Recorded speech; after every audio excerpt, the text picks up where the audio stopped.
So what's Hunter's health, because she hasn't played a lot? How does that factor? You know, what's her status?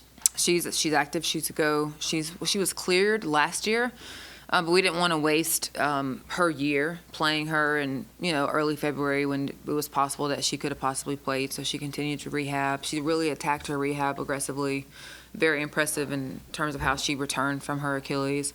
She's practiced with us all summer, so just excited about what she brings to our team. She's someone who can shoot it. She plays multiple positions at the guard spot, defends really well when she's focused and committed to it. So she'll be somebody who will be ready to play for us this year. And you do have a lot of contact, I guess, a little bit more in the old days with your team. So where do you feel you're at, in year number 3 with the girls? Where are you going into? So obviously this summer we went on a foreign tour. That gives us a chance to have 10 practice days, full practice days, like 20 hours, and then we went over there and played 2 games. And so it gives us a chance to spend some time together. I like our versatility. I like our chemistry. I like who we are as people. So again, like in year 3, as we're continuing to build, it's about continuing to move in the right direction. I think we're doing that. It's going to take all of us. We have 11 on our roster, and so it's going to take all of us every single night. But I'm excited about the opportunity we have to move some pieces around. What is it, October 27th? September 27th, rather? I mean, obviously, today's our first day of practice. We have a long way to go in terms of what we want to look like, but I'm excited about the opportunity we have to do it. Does it feel different starting this preseason as opposed to the past couple of years?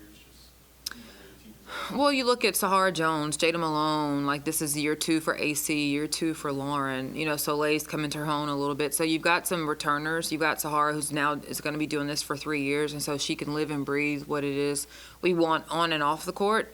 And then we continue to add the right pieces around just in terms of our new players or our transfers, things that we need, whether it's from a guard standpoint or forward standpoint. And it's got to be all 3. It's got to be, chemistry. It's got to be culture. It's got to be talent. So, again, excited about the versatility we have, the ability to move people around and put them in different positions. AC can move to different spots. Sahara can play different spots. Janae Kent's been a bright spot. He's transferred over from LSU. So, got some pieces we can move around a little bit. How much does the experience of going to the tournament last year, really, especially for the returners, help this team? Well, I think it's part of the steps, right? It's just, we talked last week as we were getting ready for today, year 1 was becoming, laying the foundation, and last year it was being tough, and, this year it's taking that next step and whatever that looks like for everybody, but I think it shows them what they're capable of, and I think what sticks out for our team last year is we did that without Lauren Ware and with India Rogers, who we played the last 5 or 6 games without. So I think for them, they wonder what last year could have looked like if we'd have finished the season healthy, because they know they had more in the tank. Malone's health, Yes, she's cleared. She's practicing. She is full go. Looks really good. I was going to say, that gives you a different Oh, yeah. am I right? Man, she is imposing inside. She's someone, again, last year, I think, as she was rehabbing, she's someone who we gave a ton of coaching responsibility to in terms of on the bench, track this. In practice, track this. What do you see here? What do you see there? And so I think her level of IQ is already impressive. I think even more so, she has a feel for what it is we want as coaches. And she's always been somebody who's, when she gets to her spot on the block, she's hard to move. She scores. She makes the right decision. And her teaming up, take a little pressure off Ware possibly? Oh, absolutely. Absolutely. I think it'll allow Lauren a space a little bit more. It'll give Lauren a break and give us somebody else who can really be imposing on the inside. What have you seen from your team off the court with your existing personalities and also the newer players coming in, gelling together? Just balls of fun. They really have, one of the things I'm really proud of is academically the jump we've made from the time we got here into now in terms of our team GPA and their ability and their want to get out into the community. It's something that we've continued to, as Coach Landers would say, ratchet up. Every single year we've asked for more and more in terms of community service and academics, and they just continue to answer the call. So it speaks to who they are and how they want to be well-rounded individuals and embrace what the core values are for our program and this university. But they're a ton of fun.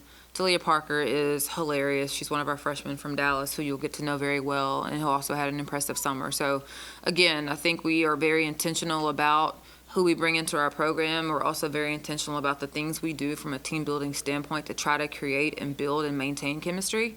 and it's really high off the charts right now. How much do you talk about long-term goals at this point in the season, or is it really just kind of, focused on, game one? Short term, not even game one, it's practice one. At this point, it's practice one. What does that look like? How do we pick up where we left off in June after our foreign tour? How do we pick up where we left off from last year for those returners, creating and setting expectations for our newcomers?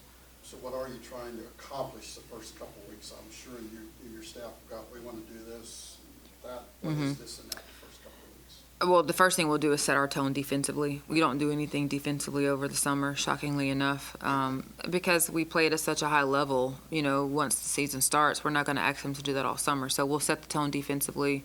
Offense, we'll continue to build. We've already added our transition and our secondary. We do that over the summer and do a lot of breakdown stuff, and so we'll just continue to build our offense. And I think because we can move so many people around into different spots, it's important that we get reps with people in different spots to make sure they're comfortable playing those spots and then playing with other people in different positions.